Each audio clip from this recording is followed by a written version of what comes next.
नमस्कार। आकाशवाणी जयपुर अजमेर से प्रस्तुत है प्रादेशिक समाचार।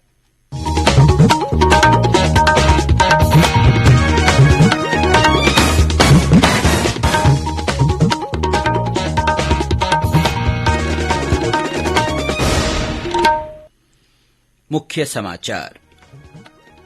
मुख्यमंत्री अशोक गहलोत राज्य विधानसभा में आज वित्त वर्ष 2022-23 का बजट पेश करेंगे। पहली बार कृषि बजट अलग से प्रस्तुत किया जाएगा। यूक्रेन तनाव को देखते हुए राज्य सरकार ने प्रवासी राजस्थानियों और विद्यार्थियों की सुरक्षा और घर वापसी के लिए हेल्पलाइन नंबर जारी किए। प्रदेश में जल जीवन मिशन के तहत 5000 से ज्यादा गांवों में 11 लाख से अधिक कनेक्शन के प्रस्तावों को मंजूरी। और भारत और ओमान की वायुसेना का संयुक्त युद्धाभ्यास जोधपुर में जारी। समाचारों के साथ मैं अब्दुल हनीफ। कोरोना वायरस के नए स्वरूप ओमिक्रॉन को देखते हुए आपसे अपील है कि सतर्क रहें और पूर्ण टीकाकरण कराएं। 15 से 18 वर्ष के किशोरों और अन्य लोगों को टीकाकरण में मदद करें। सुरक्षित रहने के लिए कृपया 3 आसान उपायों का पालन अवश्य करें। मास्क लगाएं, 2 गज की सुरक्षित दूरी बनाए रखें, हाथ और चेहरा साफ रखें। कोविड से संबंधित किसी भी जानकारी और मार्गदर्शन के लिए राष्ट्रीय हेल्पलाइन नंबर 1075 पर संपर्क करें। और अब समाचार विस्तार से। मुख्यमंत्री अशोक गहलोत आज राज्य विधानसभा में वित्त वर्ष 2022-23 का बजट पेश करेंगे। मुख्यमंत्री सुबह 11 बजे बजट भाषण शुरू करेंगे। मुख्यमंत्री के वर्तमान कार्यकाल का यह चौथा बजट होगा। किसानों के लिए पहली बार कृषि बजट अलग से पेश किया जाएगा। मुख्यमंत्री ने पिछले वर्ष के बजट भाषण में इसकी घोषणा की थी।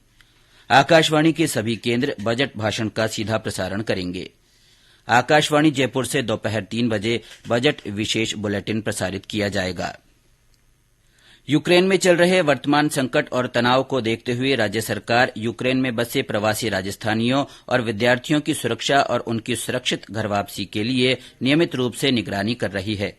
मुख्यमंत्री अशोक गहलोत ने ट्वीट कर बताया कि राज्य सरकार ने इसके लिए राजस्थान फाउंडेशन के आयुक्त धीरज श्रीवास्तव को नोडल अधिकारी नियुक्त किया है। वे विदेश मंत्रालय और यूक्रेन में भारतीय दूतावास के साथ समन्वय स्थापित कर प्रवासियों की हर संभव मदद करेंगे।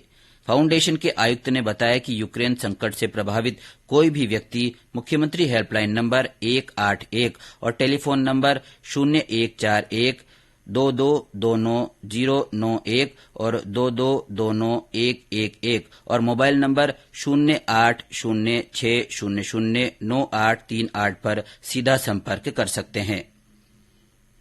प्रधानमंत्री नरेंद्र मोदी आज आवास और शहरी कार्य मंत्रालय, ग्रामीण विकास मंत्रालय सहित अन्य मंत्रालयों की ओर से आयोजित वेबिनार में उद्घाटन कार्यक्रम को संबोधित करेंगे।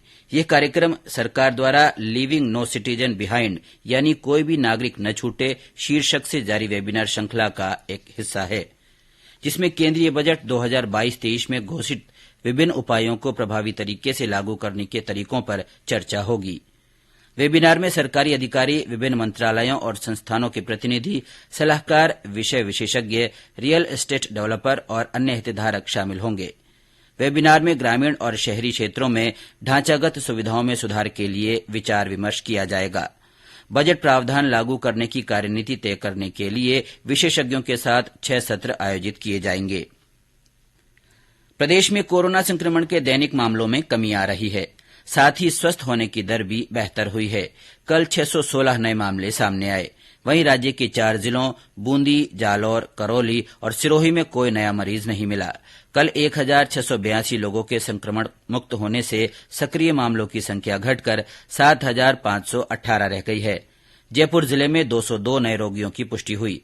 उदयपुर में 45, जोधपुर और कोटा में 41, नागौर में 31, अजमेर में 30, झुंझुनू में 23, भीलवाड़ा में 21 और शेष जिलों में 20 से कम रोगी मिले। कल इस बीमारी से 3 लोगों की मृत्यु हुई। देश में कोविड टीकाकरण 176 करोड़ के आंकड़े को पार कर गया है।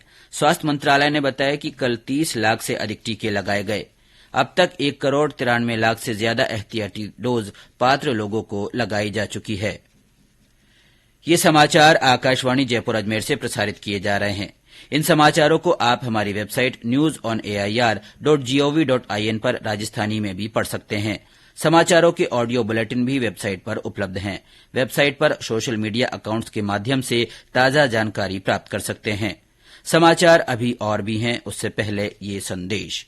चलो मिलकर एक शुरुआत करें, चलो एक फैसला आज करें, मास्क नहीं तो टोकेंगे, कोरोना को रोकेंगे, चलो एक इरादा करते हैं, चलो कुछ वादा करते हैं, मास्क नहीं तो टोकेंगे, कोरोना को रोकेंगे। समाचारों में आपका फिर से स्वागत है। प्रदेश में जल जीवन मिशन के तहत 5,352 गांवों में 11,20,000 कनेक्शन के प्रस्ताव को मंजूरी दी गई है।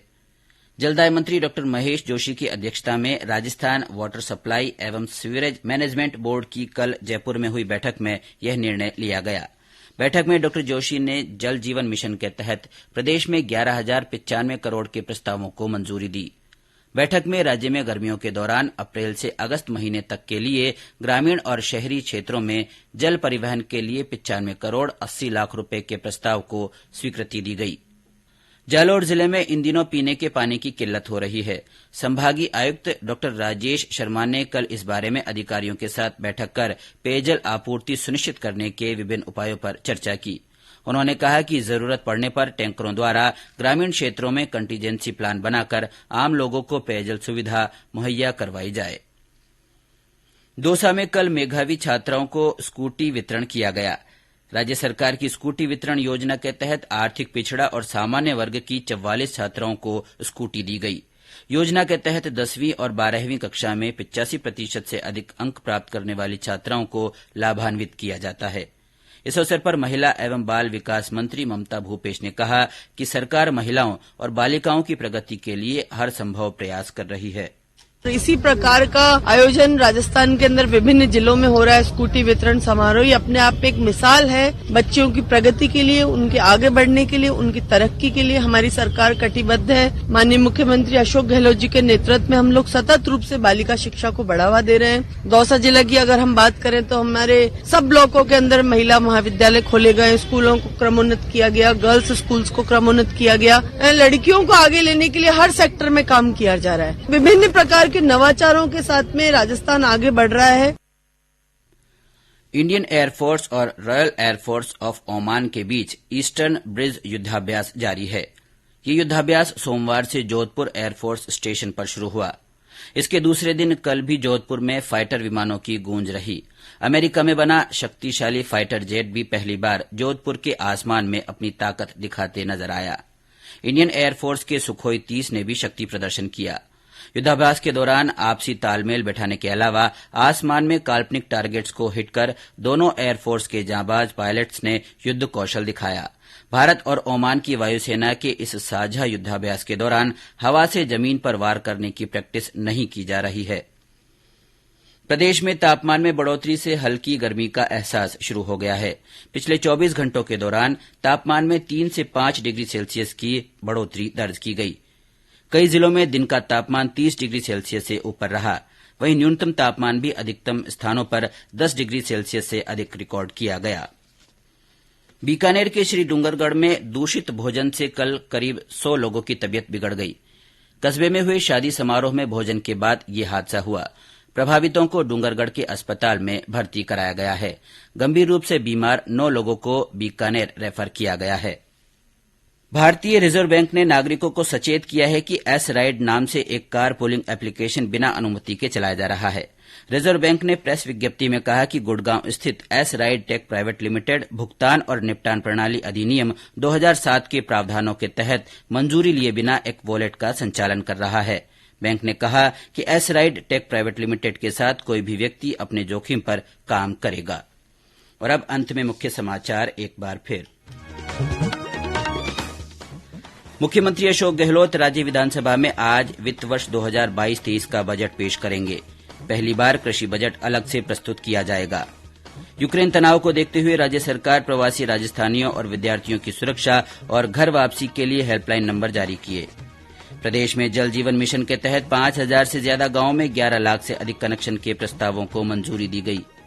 और भारत और ओमान की वायुसेना का संयुक्त युद्धाभ्यास जोधपुर में जारी। इसी के साथ प्रादेशिक समाचार बुलेटिन समाप्त हुआ। नमस्कार।